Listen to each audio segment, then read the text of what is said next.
Good evening, everyone. I want to welcome you all here tonight for a community discussion on safety and homelessness in the Flatiron Bid and Madison Square Park area. My name is Keats Meyer. I'm the Executive Director of the Madison Square Park Conservancy, and with me hosting is James Metham of the Flatiron 23rd Street Partnership. It gives me great pleasure to welcome Council Member Carlina Rivera of District 2. Carlina? Hi there. Thank you so much, Keith. Good evening, everyone. I do hope you are well tonight. My name is Carlina Rivera. I represent the Madison Square Park area, along with Kips Bay, Murray Hill, the East Village, Rose Hill, and the Lower East Side, all great neighborhoods in District 2 in the New York City Council. And I have to thank the Madison Square Park Conservancy for having me this evening to discuss pressing public safety and quality of life issues in the area. I also want to thank all of the other organizations that are here tonight who are assisting in a true collaborative spirit. I want to recognize the members of the Flatiron Bid, as well as residents here who are advocating on behalf of their community. Thank you for taking your time tonight. I understand that many of you are rightly concerned about an incident that occurred in early November when a homeless individual attempted to take a child from a stroller. It is a very, very scary thought and was something that frightened all of us. My office was alerted of this incident by the Conservancy. We immediately reached out to other community stakeholders, including the Flatiron Bid, to discuss what can be done to address public safety concerns. So we're still monitoring public safety in the area. We are in touch with the 13th precinct and the captain who is here tonight, and they have been very, very responsive throughout the past few months, which has been an unprecedented time and very, very challenging to navigate.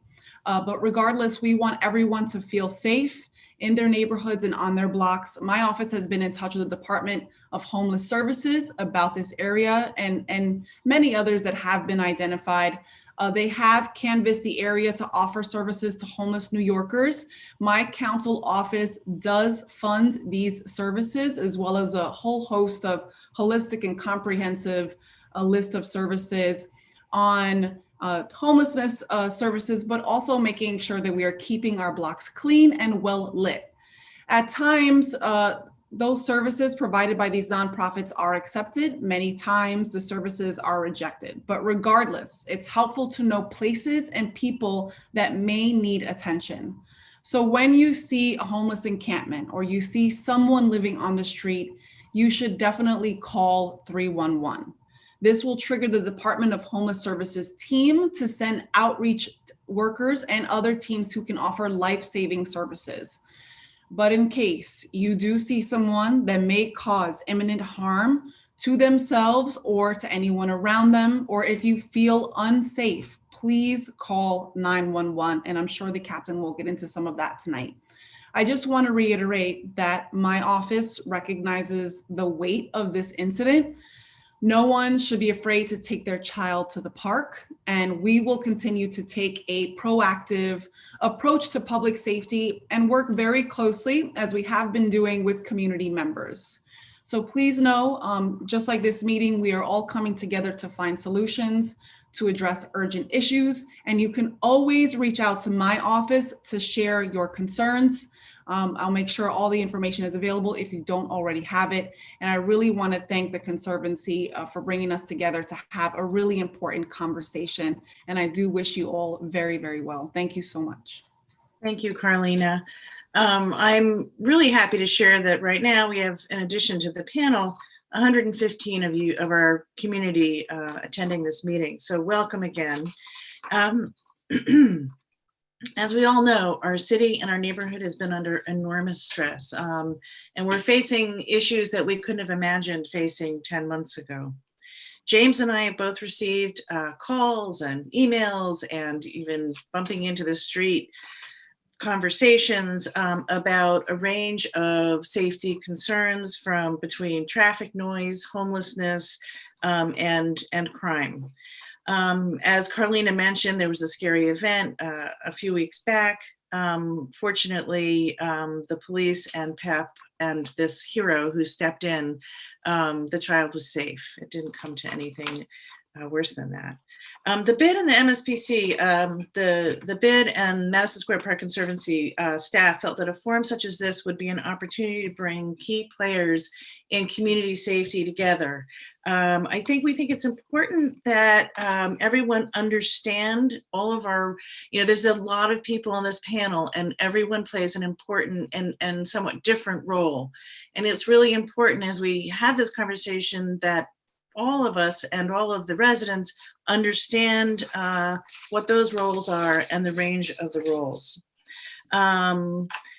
People are feeling unsafe, as Carlina mentioned. The instances that have occurred have been scary.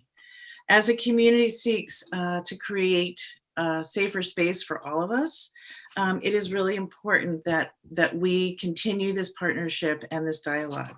Among the kinds of quality of life issues raised were the safety of walking around the neighborhood at night or even during the day, the fear of being mugged, cars racing and revving up the streets and making so much noise that people can't sleep, the homeless encampment issue around the perimeter of the park, and last but not least, well, maybe it's a lesser, but the messenger bikes zipping through the park has become a real safety concern for people.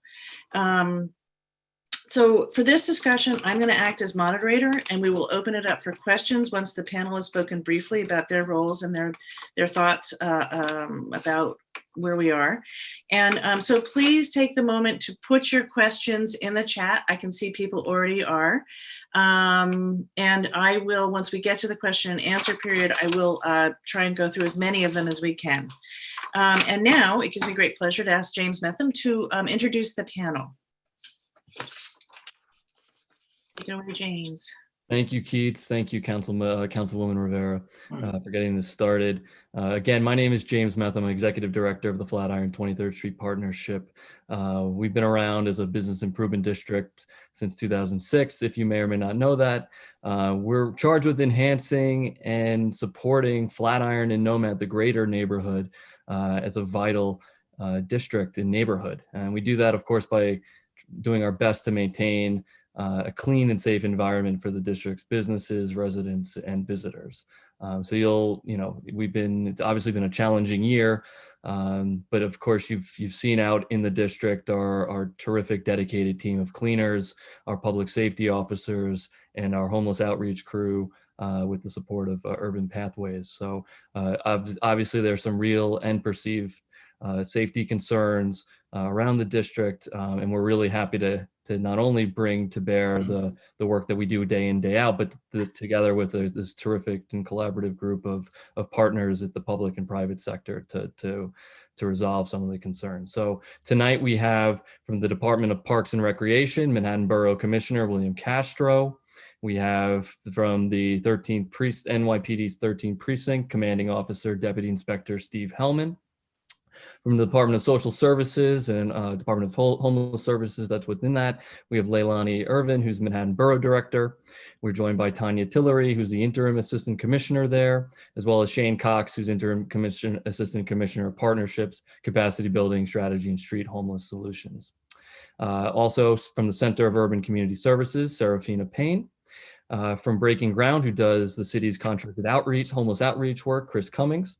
From Urban Pathways, the BIDS contracted homeless outreach group for the greater Flatiron area, Deputy Executive Director Lisa Lombardi. From the Madison Square Park Conservancy, we're joined by Deputy Director of Horticulture and Operations, Stephanie Lucas, who's here with Keats. From the BID, the Flatiron 23rd Street Partnership, myself and our Director of Operations who oversees our public safety, homeless outreach, and clean team, Scott Kimmons. And of course, from Community Board 5, we're joined by Marisa Mack, who's the relatively recently new district manager, and committee member Renee Kinsella. Great, thank you, James. So I'm going to now ask our panelists to each speak briefly about their institutional roles and their understanding of crime and homelessness in the community. And I will ask that just one person from each organization speak and that they limit their words to 2 to 3 minutes because we have a lot of people. And we'd like to save time for question and answers and discussion. So the goal is So around 6, we would open it up for questions and answers. So with that, I am very pleased to introduce you to Commissioner William Castro from the New York City Department of Parks, Manhattan Borough Commissioner from the New York City Department of Parks and Recreation. All right. Thank you very much, Keats, and good evening to everybody. I'm the Borough Commissioner of Manhattan Parks and have been doing that since 2002. And I've been with Parks for my entire career, starting in 1981. And when I started, I was homeless outreach, mental health outreach program for Central Park. And over the course of the years have been involved in efforts to address mental health issues in the homeless in parks and public spaces. And I've also helped set up the Park Enforcement Patrol back in the 80s. These are peace officers. They can make arrests, they can issue summonses, and we're fortunate to have a group assigned full-time to Madison Square Park. And they are able to give assistance to people to deter crime. They focus primarily on quality of life things, the smaller things that sometimes can to something bigger. And it's a really good role for them to play. It allows the police to do some of the other things that are much more serious. But it's a very good way of providing a uniform presence in a park. And I just want to talk about that for 30 seconds. Yes, we have seen an uptick in aggressiveness throughout. Your neighborhood is not alone in this. It is something that we've experienced, increase in acting out behavior, aggressiveness, homelessness that we've seen. Park enforcement, we do homeless outreach services working with social services and the police department. And we also do a number of patrols that are extra patrols when necessary. We have a great deal of flexibility to deploy officers, surge them where necessary to meet things that come up. So we've been doing that in a number of parks. We're always available to do that. And finally, I want to let you know that I want to hear a lot about what you're saying. It's very important to us to learn what your experience is, and I'll be listening very closely this evening. Thank you very much. Thank you, Bill. I have to remember to unmute. Okay, so the next person who's going to share is Shane Cox with the Department of Homeless Services. Shane. Hi, everyone, and thank you. And thank you for coming tonight. I just want to echo Commissioner Castro's sentiment that we really do want to hear what you're seeing. It really is important for us to understand what's happening on the ground. So, and what you report is really a key way, really helps us do that. I'm from the Department of Homeless Services, so I'm in the Street Homeless Solutions Unit. So essentially, we are the unit that is responsible for working with all street homeless individuals and individuals in a subway. We're a separate unit from the adult section, the shelter side of DHS, but we obviously work pretty consistently with them. But we're really focused on getting street homeless individuals to come inside. And so the way we do that is, there's a couple of ways. One is we contract out with nonprofit providers to cover each borough. So each borough more or less has at least one nonprofit provider covering the area to provide 24/7 homeless outreach. So that is holidays, weekends, midnights, Hurricane Sandy, during COVID, whenever there is always at least one team out in the field. And what they're doing is they are canvassing the areas, they're responding to 311 calls, they're engaging everybody who they know to be street homeless or think may be street homeless, or we receive a report, somebody is concerned about somebody who may be in need of services, they are engaging them. And engaging them around housing. Housing is what frames and orients all their work. The goal is to get these individuals inside. Now, just very kind of broadly, traditionally, a lot of the individuals we're engaging who are sleeping out in the street are reluctant to go into traditional shelter. So what the outreach teams do, and we can certainly get into some of the specifics, and we have some of the providers here who can really get into specifics of what they're seeing on the ground. But their goal is to get them inside by working through whatever barriers the individuals present. Whatever the issues are, the outreach team's job is to work with them through those issues, through those barriers. If there's other services that they need, other requests they have, whatever the case is, whatever it is that the individual needs, the outreach team is working with them to provide that as a way to build trust, build a relationship, and finally get interested in coming inside. Our unit also oversees other kinds of housing that are not traditional shelter. So those are stabilization beds and safe havens and drop-in centers. Essentially, these are sites that are really geared towards and built around street homeless individuals who have not wanted to come in traditional shelters. And they have different structures and different rules than traditional shelters. And generally, broadly speaking, they're have quite a bit of staff on site to work with the individuals. And then once in there, their goal is to work with them towards permanent housing. I should say again, and I'll be very brief, but one key way that really helps us know where people are and respond is 311. I know the council member mentioned it, but I do just want to reiterate that that is a really helpful tool. The outreach teams are supposed to respond at least within an hour, but also just in terms of intelligence, your 311 calls get tracked, and it really helps us know where to devote resources. So if we're getting a lot of 311 calls for a particular area, say in the evening, obviously we will know to have teams go by there in the evening as opposed to the morning when we may have been going by there and not seeing activity. So whenever you through the app or make a call into 311, the outreach teams will go and will start or continue to engage the individual you reported on. And again, the outreach teams consistently and persistently and kind of with a lot of clinical awareness and insight are engaging these individuals and trying to get them to come inside and continuously engaging them and continuously offering them new solutions and new opportunities and new approaches. And they're checking on them at night. They're kind of always monitoring them for safety. And if there are obviously concerns, then we're going to follow up accordingly. And we're always working with partners. Parks and us, we're in touch all day, every day. Sanitation, many of the other agencies in the city, we're working with continuously 24 hours a day to help us engage people and get them off the street. So with that, I know there'll be a lot of questions and we can certainly answer that. Thank you, Shane. Now I'm going to introduce Chris Cummings from Breaking Ground.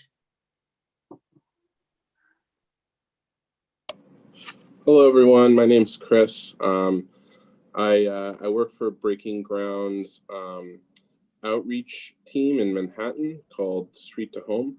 I'm the evening supervisor, and Breaking Ground's outreach program covers the Midtown area, which includes Madison Square Park.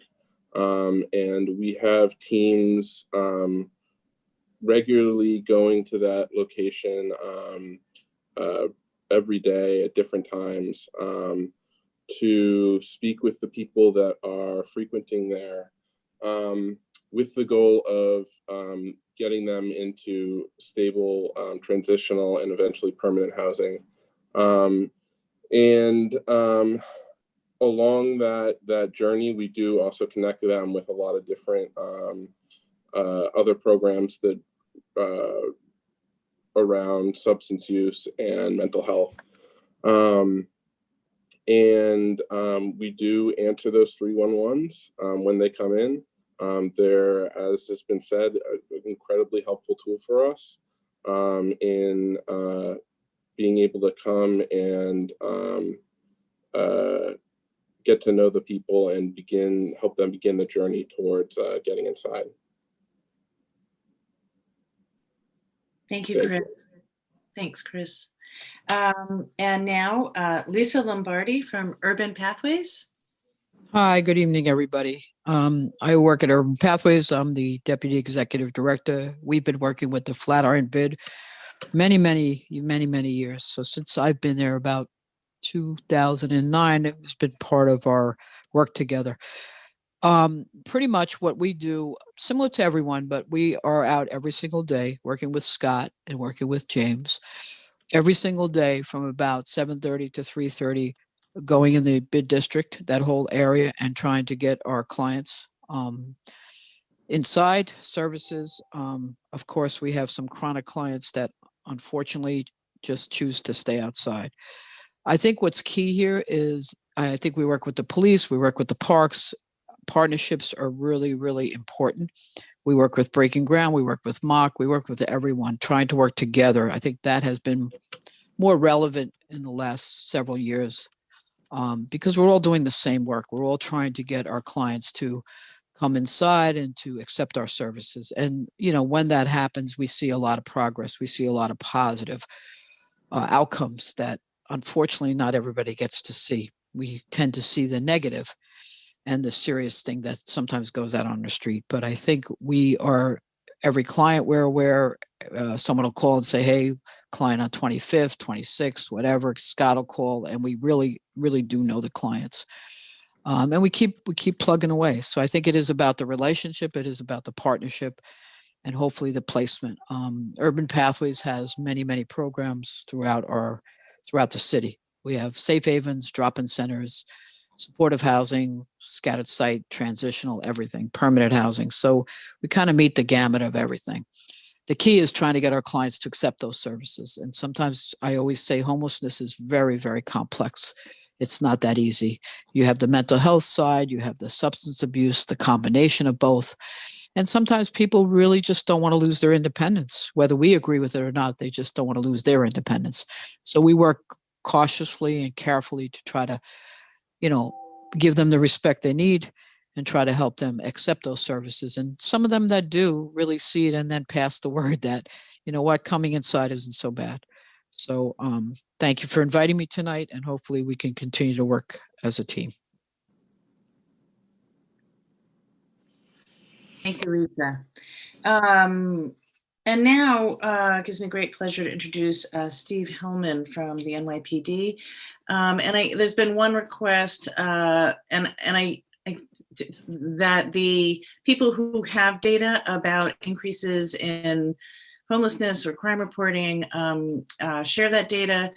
I think one of the things that James and I can work on is perhaps putting together, sort of trying to collate what that actual data is. I know we have it for the park itself, but more broadly, it would be interesting to share that with the community. But anyway, Steve, there you are. Good Hello. evening.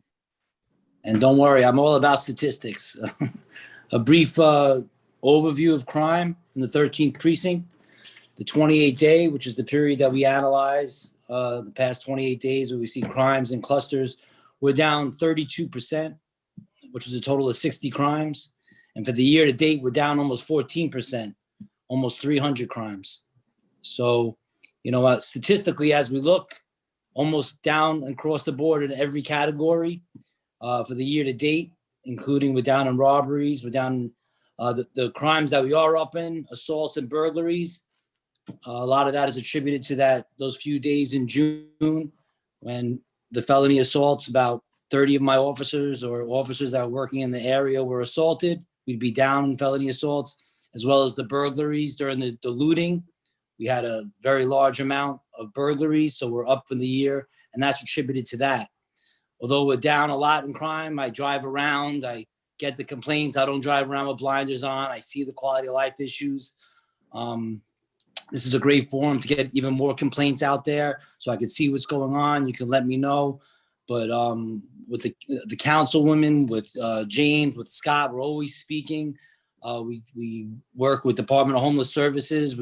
I deal with many different encampments. The one on Avenue C, I'm working on. I know that's not what we're talking about tonight.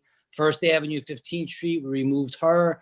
Second Avenue and 27th Street, you name it. I mean, it's a collaborative effort trying to get them, inside where they don't want to. But then again, if we see illegal activity, whether it's an encampment or drug use or open alcohol containers, we use that as leverage, and we're doing the best we can. And I know there's issues, the issue that you spoke about in the park with the stroller. I didn't know about that until I was notified by the media, because it went unreported, it's still unreported. She doesn't want to make a report. The individual with the good work from the Parks Department and the Good Samaritan was able to detain him, where he was taken to Bellevue for psych, where I think he might still remain. So needless to say, I'm here. I want to listen to what's going on, and whatever I can do in my personnel, I'm here to help. Thank you, Steve. Much appreciated. There are more people on this panel, but I think we've had a person from each organization speak to their to the organization's role. And I think each person on the panel carries their area of expertise. So what I'm going to do now is we're sort of right on schedule. I'm going to shift over to the questions. There are many comments, there are many questions, and I'll just start with some of the questions. And I think everyone can see the chat space, so they can also see what the comments are. How about I begin with this one? It says, how do we deal with homeless who are taking refuge in bank ATM areas? I've multiple times been asked for money while accessing my account at the Bank of America on 21st and 6th. I imagine this is a, I'm not sure, is that a police NYPD answer or? Yes, definitely. Obviously, we do what's called directed and community patrols at the ATMs. We can't be there all the time, but we do it on every single tour. But 21st and 6th, I could definitely pay attention to that. And, you know, calling 311 or 911, you know, very important. I don't think we've had any crimes in the ATM area as far as robberies are concerned within this 28-day period, but definitely something to be concerned about. I will have my deployment reflect 21st and 6th. And once again, calling 311 or 911, very helpful. Yeah, and just from DHS perspective, we'll have teams in the area. So certainly calling 311 again, just that'll get an outreach team out to engage that individuals, and they'll come back and continuously re-engage them around services and talk to them about what they need and trying to match them up and connect them to services. So it's also helpful to have, you know, established patterns, and they'll cover the whole area around the ATM. If they're no longer in the ATM, but outside, they're going to be covering everything. Mm-hmm. Okay. With so many empty storefronts, there is an increase of homelessness. Also, lots of scaffolding provides them with protection from the rain and snow. What is being done to get people off the street? I don't feel I should have to call 311 every time. These people have serious mental illness. It's a real issue for the neighborhood. Shane, do you want to have somebody speak to that, or? Yeah, certainly. I mean, certainly, yeah. Scaffolding, I should just say, we also work very closely with DOB around scaffolding as well. If there are particular areas that we're concerned about, and we try to coordinate with them as much as possible. They likewise report things to us, and just working around some of the problem sites. But 311, obviously the teams are continuing to focus on people they engage. Engaging once, they'll continue to go by the area. If they engage somebody during the day, they're going to go by at night and the evening to re-engage them, and really trying to find out where they bed down. So no, I mean, the 311 is just helpful. And if you're seeing somebody day after day after day, you don't necessarily need to call 311 every day, because the teams obviously know them. But it is helpful. Maybe if there's a new condition, it's certainly a really helpful thing. If there's a new situation, somebody you haven't seen, that could be helpful. Or if you see a new pattern as well, that could be helpful. But just to reiterate, I mean, the teams know where people are. If you call 311 and they'll show up and engage somebody, again, they really need to kind of find out if someone doesn't want services now, they're going to show back up again. And the key thing is we're really trying to figure out where people bed down. So if they engage somebody during the day, somebody who may be panhandling, they're going to go by that area again at night to see if that's where they're sleeping, or trying to find out other areas and places to engage them. So it's a very long process of 311, just so you know, the work doesn't stop with just answering that 311 call. But, again, for intelligence purposes, I mean, just for helping us figure out where people are when they are there, because it's a pretty fluid area and pretty fluid dynamic, and people move around quite a bit. It just really helps us with getting the resources there. Thank you. And there's a couple of sort of parks related questions. So Steph Lucas, I'm going to ask you, as Director of Operations and Horticulture at the park, Deputy Director of the Conservancy, regarding PEP officers, and PEP officers are Park Enforcement Patrol. Full-time as in during, what are their hours? Are they full-time when the park is open? How do we identify these officers? There's also staff questions about needles and defecation in the park. And I know for a while we were having a hard time getting the park locked up. So maybe you can sort of cover both of those areas. Yeah, so the park enforcement officers are present in the park starting at 6 o'clock in the morning, sometimes as late as 6 p.m. They're full-time officers, which means they're working 40 hours per week, multiple officers. And we also have a full-time operations crew who is available for questions or to address concerns. They also call 311 and 911 when they see conditions in the park that need addressing, and those are 10 individuals who are out in the field throughout the week.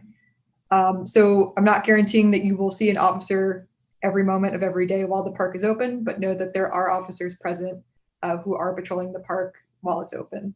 And These officers would be wearing green uniforms or white uniforms. It would say Park Enforcement Patrol with a shield. Sometimes these officers do plainclothes detail as well. So, you know, sometimes you might not see an officer. They're in the process of addressing bike messengers and other things in the park that really can't be addressed while in uniform. As far as sanitation in the park, we do have a crew of dedicated field staff who are in the process of cleaning. They report conditions to the 311 portal and also keep an eye and report individuals of concern to safety officers as needed. thanks, Steph. I also see several related questions on bikes racing through the park. You know, it's become an increasingly complicated issue with all the food delivery that happens now. Do you want to speak to that at all? Yeah, so our Park Enforcement Patrol, they are active in the park taking care of sort of less serious crimes like bike messengers. You know, there are more people getting food deliveries, you know, people picking up from Shake Shack and dropping off all throughout the neighborhood. And 58% of conditions addressed last month were actually bike messengers. So we know that they are out there in the park addressing these conditions. They're also addressing smoking, dog and animal safety. So, you know, there's a whole myriad of smaller issues that they're actively working with in the park. And I don't think we have any magic bullet for how to solve the bike issue. Perhaps we can No. consider. And, Yeah. you know, Keats, I will mention too, you know, they can't address every single individual. We know that they speak to people multiple times, they issue warnings, and the process is to educate people, right? Make people understand that these aren't policies that we promote in the park, and over time, you know, get enforcement. So, you know, we're not trying to get whatever NYC tourists are still left here to stop smoking immediately. It's an education system, and over time, people do comply. Thank you, Steph. I see one question that says, is there anyone from NYPD on this Zoom? And the answer is yes. Steve Hellman is from District 13, and he will be getting a question any second now. Let's see. How many homeless live in these communities and how many are from out of town? I think by these communities that, okay, so there are, somebody is saying there's many homeless shelters in the neighborhood, and how many actual homeless people are living out on the street? I'm sorry, let me find it. I'm not quite sure what this question is asking. Why have we placed so many homeless individuals in shelters in the community? It seems to be a detriment of the community as a whole. Well, Keith, this might be referring to the hotels. okay, do you want to take Yeah, that one, please? I Or- think it would be me. Hi, this is Leilani. I'm the Manhattan Borough Director for the Department of Social Services. I oversee the entire borough, community boards 1 through 12. I'm essentially a liaison, a vessel between the agency and stakeholders, community boards and elected officials. I deal with street homeless reports that come in to me by way of elected official offices or community boards or stakeholders, Black associations, bids, you name it, ombudsman emails. And then we also have the portfolio for shelters.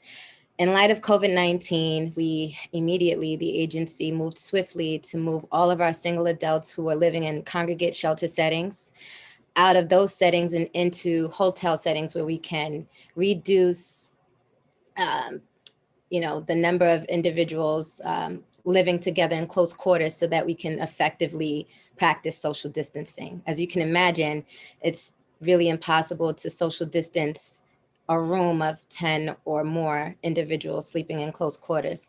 And so when we did that, we were able to drive our COVID-19 numbers, positive cases down from a little over 1,000 plus cases. We're currently tracking approximately 41 cases. And we believe those numbers were able to go down due to us making these drastic, swift, quick moves into hotels. I believe Councilmember Rivera's district, I'm not sure if this is, her district covers a few I'm not sure if I'm particularly speaking to CB6 here, or I see Marissa's on the phone, so this might be CB5, Community Board 5 district.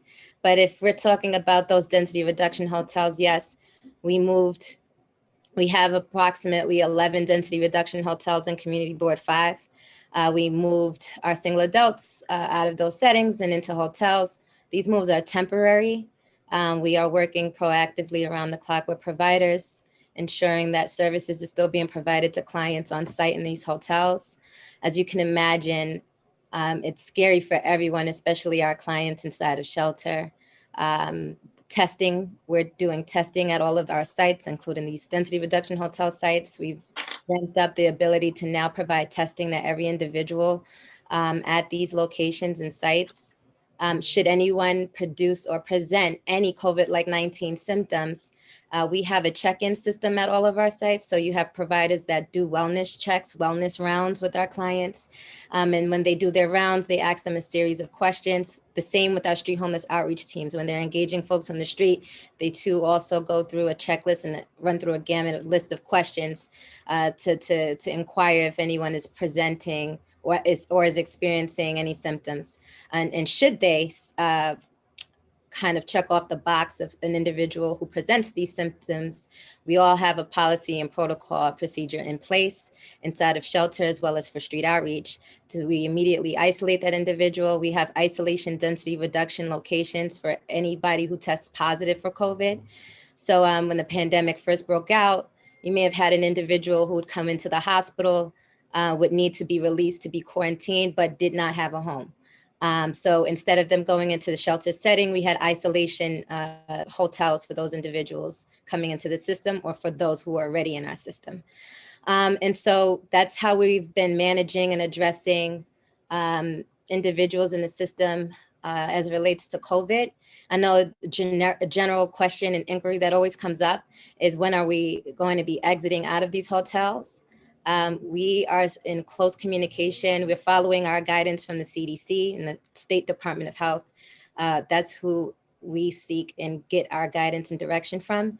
And so we're still in talks and conversations and discussions on what it looks like for us to move our population out of these settings and back into congregate shelter settings.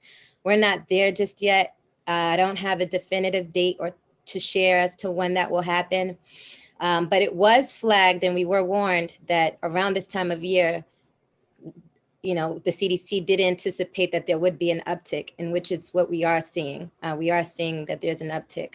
We don't see an uptick inside of shelter, but we do see it nationwide and throughout pockets of the city. So we're managing that very closely. We're watching it very closely. But should there ever be any issues with any of our locations, with any of our density reduction location sites, I ask folks to let me know about them. We work closely with the providers. We address the issues in real time. Should there be any issues or concerns? I know in the beginning, a lot of the concerns were about clients exiting and not wearing masks. So there's protocols now in place when individuals leave our sites. We have more than enough PPE to provide our clients. So if for those who don't or may not have masks, hand sanitizer, or gloves, if they're in need, we provide that to them upon exiting our sites.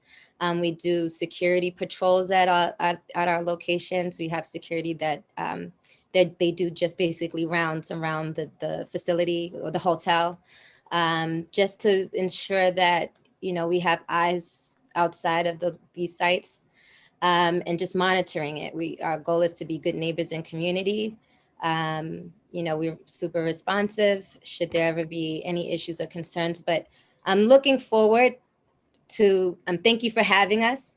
But I really want to look forward, and I look forward to hearing from the community. If there's anything that has not been put on my radar already, look forward to, hearing community's feedback. Should there be anything we should be aware of or address any concerns? Thank you, I Lynn. hope that answered the question. Well, there's no question that homelessness, which is enormously complicated, has been just sort of become way more complicated with the advent of COVID. And it's clear that you're dealing with that issue, you know, the complexity of it.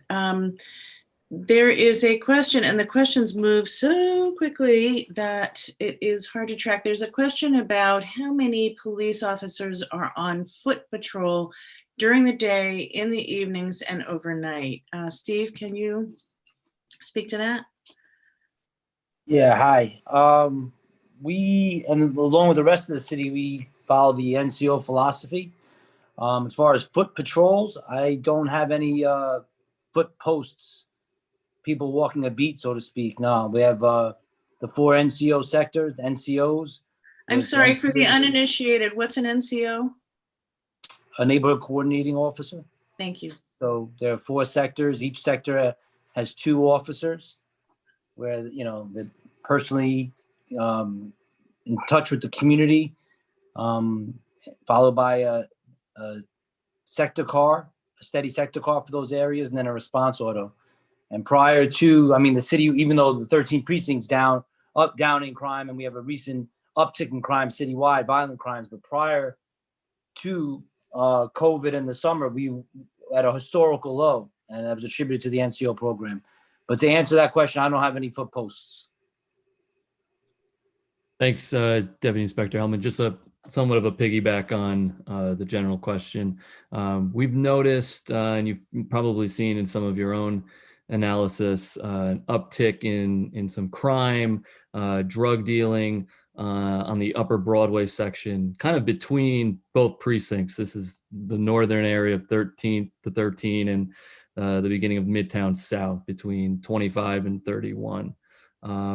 We're particularly concerned, you know, there's always been issues with some drug dealing there, but with the open street now and many restaurants giving their best go at surviving through this, you know, some recent robberies, armed robberies have really been another gut punch. Can you update us on anything that you've been seeing and any updates on hopefully a pursuit of arrests in some of these cases? Yeah, we're down in robberies. We don't have any patterns in regards to robberies on Broadway. The one robbery that was used with a firearm on 28th Street was in transit. But historically, if you're going to talk about Broadway and drug use, you know, it's ever since I was the executive officer in 2015, and we've always had that with the selling of the fake bags and the perfume and stuff. So narcotics is plugged in. We don't really handle street level narcotics on that level, but we did do we used leverage to we did a, what do you call that? An operation where they were selling a vending operation, where we confiscated hundreds and hundreds of bags out of one of the establishments there on Broadway, where I'm pretty sure they're peddling weed out of there as well. We go there with leverage for the illegal bags with a warrant, and it turns out it was just the bags. And you know, we try to, if there was drugs involved, we would have, you know, definitely taken it. But that one of the things we used for leverage. But yeah, I don't have any robbery patterns on Broadway. James, I think you had some questions. Oh, that was the initial question for Steve. But obviously there's been some news recently. This is for Shane and for Steve in terms of the city repositioning its approach to individuals that are a harm to themselves and perhaps others, whether it's mental illness or substance abuse. Can you elaborate a bit more on what that's looking like going into 2021 with the change in jurisdictions and collaboration between multiple agencies? I'm sorry, what's the question? I'm sorry. Well, this might be more for Shane, perhaps more than you, Steve, but just in terms of medical support, psychiatric support on the street level. I mean, there is, and Chris can certainly speak to this, and about there is a definite clinical component to the work they're doing. They're constantly assessing people, and they're always assessing for safety. So the outreach teams always have access to a clinician, somebody who can help them assess a given situation, and they're always, safety is paramount. In terms of our relationship with NYPD, I mean, we have coordinating in a different way than we used to. We do not routinely coordinate with NYPD. They're not part of day-to-day operations. However, that being said, were there to be a health and safety issue, we would still respond the same way we had in the past. And in those cases, we would certainly call in NYPD. I mean, the and/or EMS. But again, there's certainly a clinical component, and the outreach teams and the social workers and the clinicians are very aware of the situations. They know people's baselines, and so they'd be there to assess as well. But I know there's some other programs, but I don't know that we're not necessarily involved in them around response to EDPs and some of the other work being done, DOHMH and NYPD. Mhm. There's a comment here that I'm going to read. It's, I guess, a question and a comment. Who among the panelists is interested in spearheading the formation of a citizens group trained to engage with our neighbors who live on the street? In my view, all the panelists, their staff and agencies are doing good work, but it is not enough. Citizens and neighbors must be called upon to help. And I think that it's possible James and I can, I'm not saying organize that, but to find maybe some sort of a way of communicating for people who do want to get engaged in this work. You know, right, James? You know, there's probably some way we can come up with at least helping people connect with each other who want to, because I think indeed the community does have to be involved. There, you know, when you look at this panel, there's just so many good people doing so much good work together. And again, it's going to take more, especially during this time of COVID. I just, Yeah. Who's may that? I add, yeah, another unique component prior to COVID, our unit, we created a new unit that was trying to do a lot more community engagement, hearts and minds work, which is really also important to this work for folks to really understand this population, to understand the needs, to understand, you know, to really put a face to who it is that we're talking about when we're talking about street homelessness, and who it is that we're talking about when we're talking about homeless New Yorkers inside of shelter. You know, one of the things that I think is always helpful for community members to know is that there is in fact an outreach team that's out on the streets throughout the city of New York 24/7, canvassing for homeless New Yorkers, the most vulnerable in need.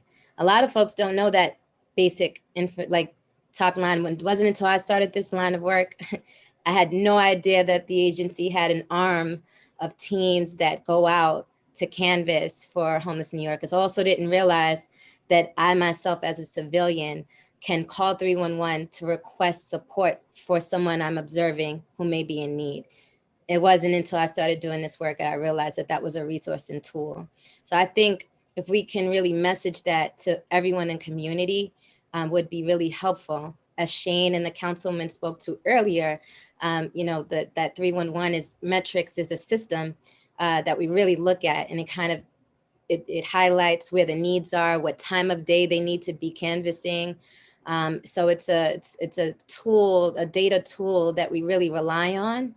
And so I think that's one helpful avenue. Also, there's resources I can share with you all when we get off this call, this Zoom, where we have what we call street walk streets, which is, you know, basically a sheet that lets folks know where our safe haven drop-in centers are, where folks can go to a soup kitchen, where they can get food, a hot meal. I will say, things are different now, right? We're in COVID. So that looks a little bit different. But those are ways, those are helpful ways that I think community members can be helpful. But given the fact that this is a pandemic and our teams are essentially like first responders, they've been out and about when the pandemic broke out, and even now, it's been 24/7 operation over here. You know, we have the resources, we have the tools. I would just really just kind of spread the 311 gospel and the gospel of the work of the teams and what they're doing, so more folks can know that there is help that can be provided to someone that they see bedding down on the street or in the subway, how that, you know, what resources exist that they can, you know, utilize to get those people support and help. So I think just that type of messaging would really be helpful for everyone to know and to spread. Thank you. I want to make sure that I introduce Marissa Mack, who is, I'm not sure exactly, I might get your title wrong, but Marissa is from the important organization of Community Board 5. So Marissa, if you could just talk for a moment about Community Board 5's role. Sure, and this is a great segue as we're talking about community involvement. I am the district manager for Community Board 5, and I'm here with Renee Kinsella, who is chair of our Budget, Education, and City Services Committee. And we are really a go-between between residents of the community and city agencies. And so we interact regularly with all the different city agencies.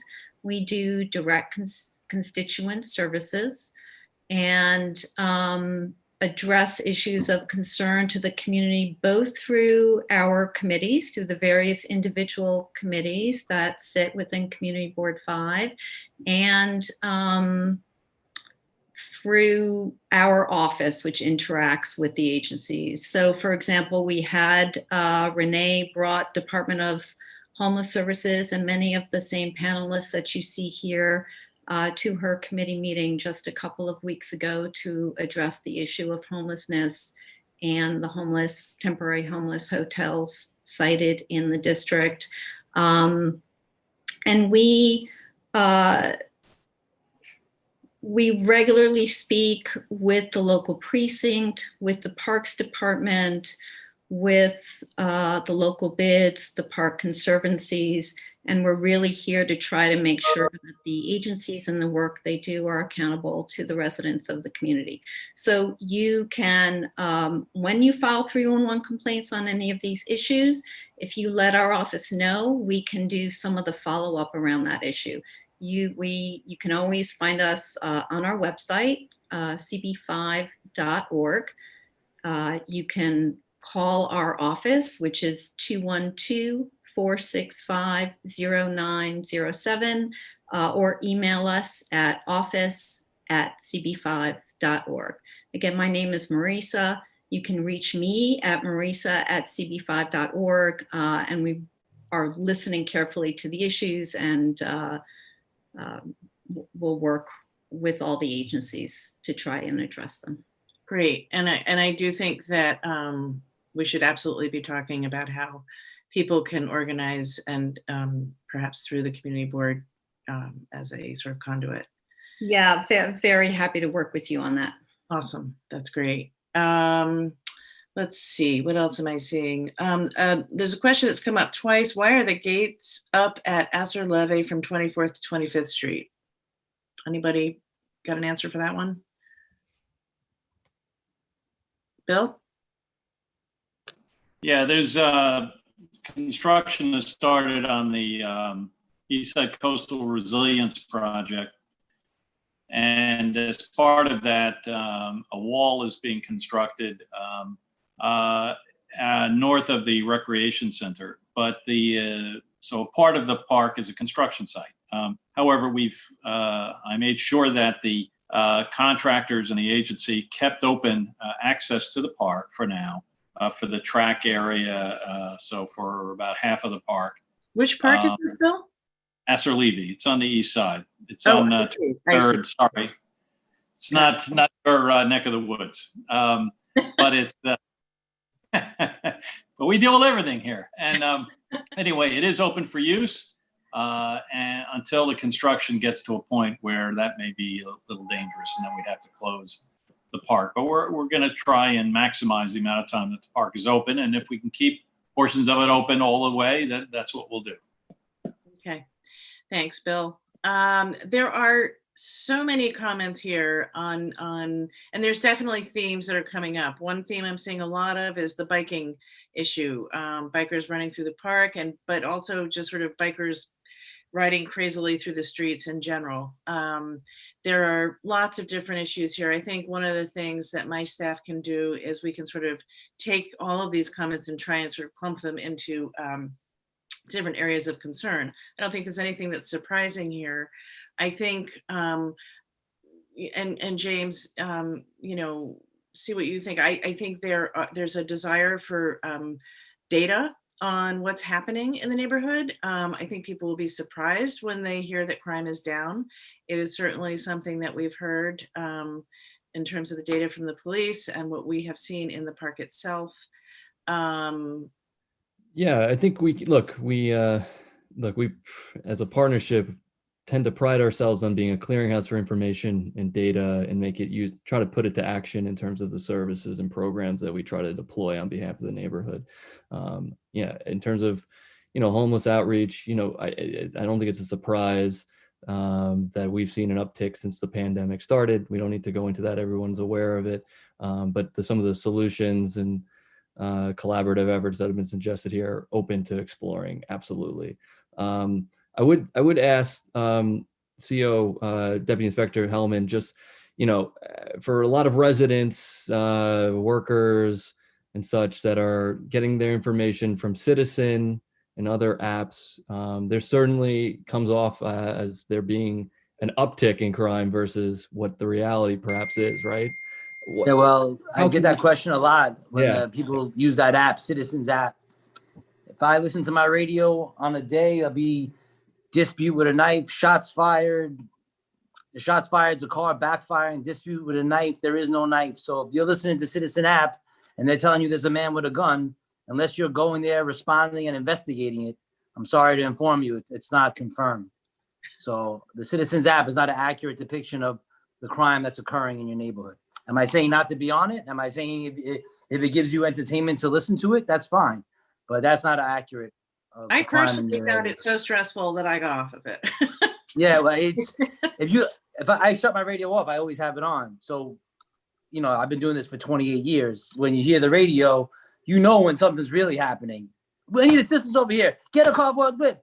That's when something's really happening. Yeah. I think we echo more that. often than not, they're unfounded. So I'd Citizens say- app will hear the radio run of a gun or a serious crime, but in actuality, it's someone maybe reporting it, or they hear a car backfiring, they think they see a weapon. And when we go and investigate it, it turns out sometimes it's just a lonely person that wants to talk to somebody.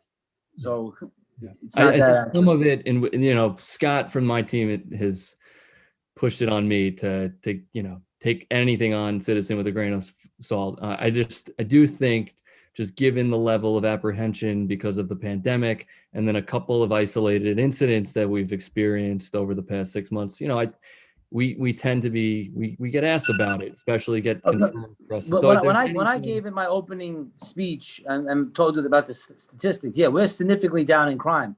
I drive around here every single day. I understand we have some serious quality of life concerns. I understand it, and these people need help. Sometimes they're dangerous, sometimes they're not. I see the encampments, I see the problems, I work with it. Yeah, I understand the quality of life issues. Someone said they don't feel safe walking around the neighborhood. That I would disagree with. I think this is a safe neighborhood. Yeah. Well, so we've hit the 6:30 mark. I want to say thank you to everyone who attended. And right now it's about 109 people. I think at max is about 125. And I want to say thank you to each and every one of the individuals that joined the panel and the institutions they represent.